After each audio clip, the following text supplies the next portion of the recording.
Abandoned by her lawyer, saved by a janitor, the shocking courtroom twist. The courtroom was colder than the winter storm raging outside.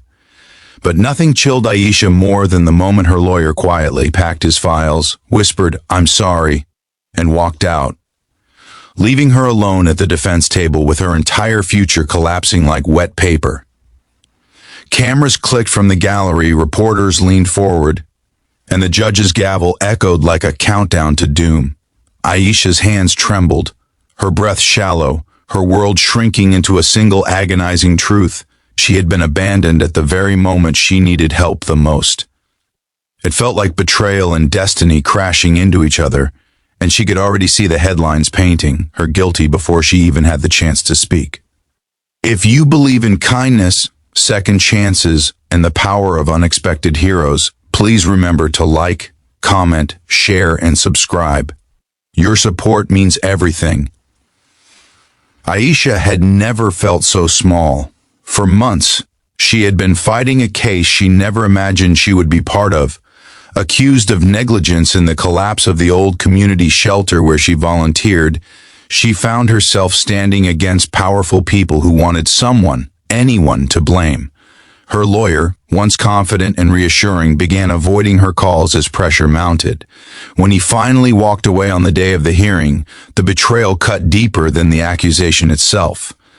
The courtroom buzzed with whispers, but all she could hear was the pounding of her own heartbeat as she tried to swallow the fear rising in her chest. She had spent her entire life believing that justice was a place of truth. Yet now, as she stood alone, she realized justice wasn't blind. It simply didn't look down to notice who was drowning. The judge asked if she was prepared to proceed, but her voice refused to rise. The prosecutor smirked, sensing a victory. Aisha's mind raced through all the reasons she had ended up here. The volunteer hours at the shelter, the elderly people she had helped feed, the children she had read stories to. She had seen the cracks in the building, reported them, begged for repairs, but no one had listened. And when the building finally collapsed one rainy evening, instead of being thanked for her warnings, she was handed the blame. As the judge called for a short break to address representation concerns, Aisha felt the world blur around her. Her legs felt weak, her vision dim, her mind spinning. She walked toward a corner of the courthouse, trying to gather herself, but tears rushed before she could stop them. She pressed her palms to her eyes, willing herself not to break. But she felt broken anyway, broken in a way that made her wonder if anything would ever be whole again. And then, from behind the row of benches, a gentle voice asked if she was all right. When she looked up, she saw the courthouse janitor, an older man with tired eyes but the warmest face she'd seen in days. He wore faded overalls, carried a mop, and had the kind of presence that made people feel safe without him saying a single word. His name tag read Munir, and as he set aside his cleaning tools, he sat on a nearby bench, not too close, just enough to let her know she wasn't alone. Aisha could barely speak, but the story tumbled out of her in fragments. Munir listened with the patience of someone who had seen life crumble and rebuild too many times to be surprised by anything. He didn't interrupt, didn't judge, didn't rush her, and when she was too overwhelmed to continue, he waited until her breathing steadied. Then he told her something she didn't expect, that he used to be a teacher before tragedy forced him into silence and solitude. He had lost his wife, then his job, then almost lost himself before deciding to rebuild his life from whatever pieces were left. He told her that sometimes the strongest people weren't the ones standing at the center of power, but the ones still standing at all, after life had tried to knock them down. His words were simple, but they seeped into her like warmth into frozen limbs, and as the minutes passed, a strange calm settled inside her. Munir offered to speak to the judge, not as a lawyer but as a character witness, someone who had seen her at the shelter, who knew her kindness, who believed in her sincerity. She had no idea he had ever noticed, but he had. He had been sweeping the hallways of the shelter long before he cleaned these courtroom floors. When the hearing resumed, Aisha walked back to her seat with Munir following quietly behind her.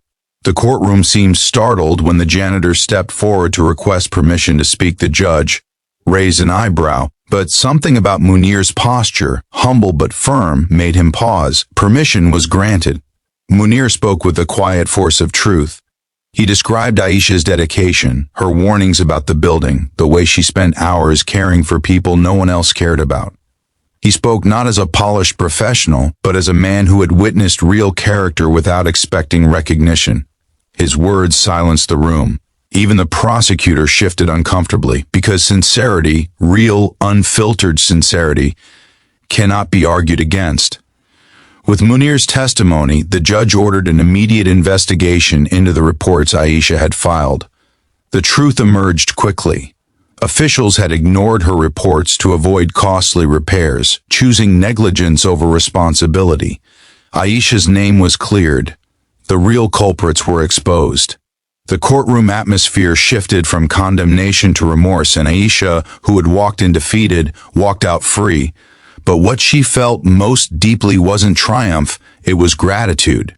Gratitude to a man the world barely noticed, yet who stepped forward when everyone else stepped away. Munir didn't ask for anything. He simply smiled and went back to pushing his cleaning cart, as though saving a life were just another part of his shift.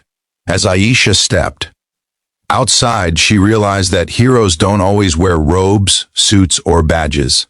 Sometimes they wear overalls, carry mops, and shine brightest in the shadows where no one bothers to look.